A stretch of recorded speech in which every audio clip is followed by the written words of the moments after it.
Still jazz. Still jazzy. You have the most sophisticated intro ever.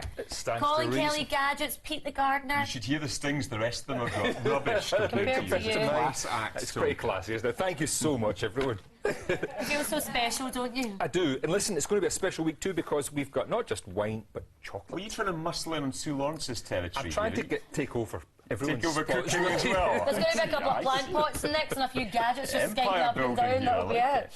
No, listen, I mean, matching food to wine is one of those things. Everyone likes to do it to some extent or another. You know, you don't want to get obsessed about it, but it is really nice if you can have a wine that really suits the food that you're eating. But chocolate is one of those ingredients that's actually quite difficult to match a wine to.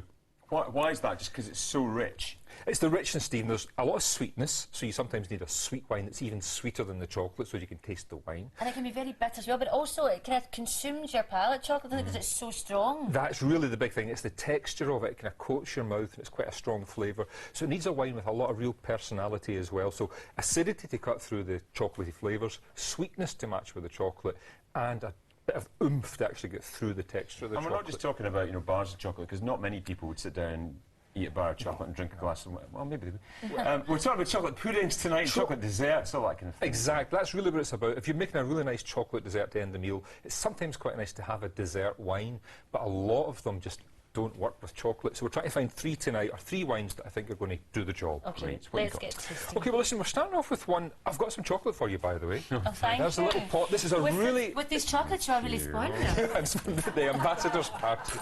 I've got nothing in us. Thanks. This is a really nice 55% cocoa solids, so really good chocolate. Proper chocolate. And we've also got some... Listen, I'm spoiling you. You've Tom, got some you're a little... feeder. Get on with the wine. Don't give me Anyway. more chocolate. I'm trying something a bit off the wall first, and that's a dry red wine.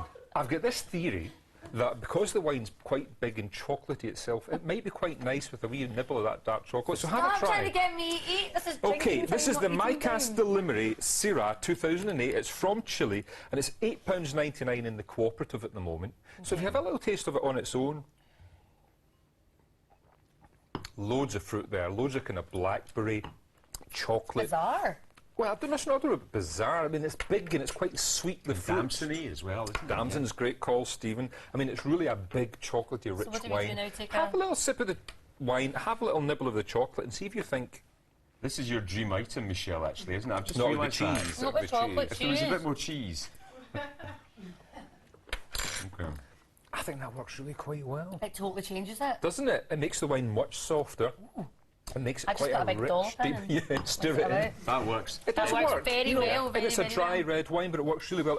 But it needs to be a big, bold, fruity wine. All right, we're going I to need move on. to try I can't it. believe how different that wine tastes with a spoonful of I would chocolate. never have thought of doing that. It's a great tip. No, it's an interesting one. Next Okay. one's much more traditional, I suppose.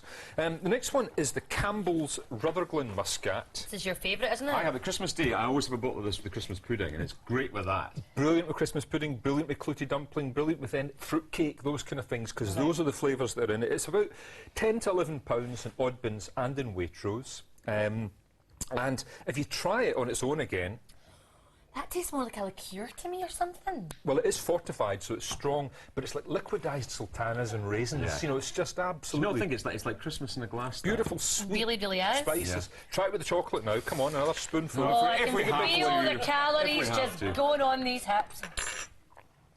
And have a little sip of the wine with that. Your glass will end up I've chocolate. never been forced to eat like this. You stick with me. God, Tom, if we ever get married, I'd be housebound. Well, So would you, Tom, I think. That's a different thing entirely. and you being the man that brought in chocolate and wine would be dangerous. Again, Right. it completely changes. It just... Not another wine item where Michelle loses it. Completely taking the sun. Completely changes Completely the changes texture it. of the chocolate and the flavour of the wine, but I think it goes fantastically. Yeah, I like that. You can also put this. Also Can't put believe it. what's going through my head right now. Also put it with the fruity puddings. Fantastic. Okay, let's move on. Let's move on. Okay, So, pull I mean, ourselves that's back what you together. might have thought would go with chocolate. Again, this one's really different. That's a classic kind of match with one of these dark sweet wines. This one's different because it's La Spinetta Moscato d'Asti.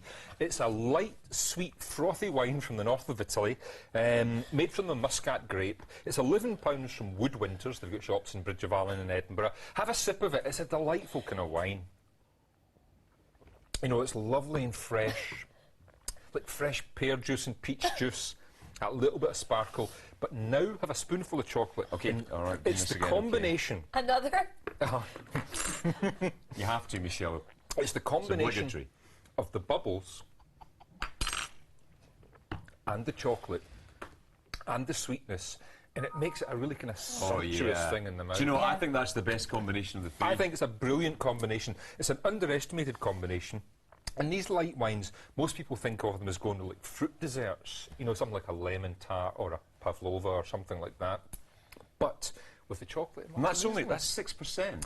Only 6% alcohol, and the secret is the sweetness, the acidity, and those little bubbles just making it even richer in the mouth. Lovely. How much wine would we need to drink to get through that? Well, we've got enough here to keep us going.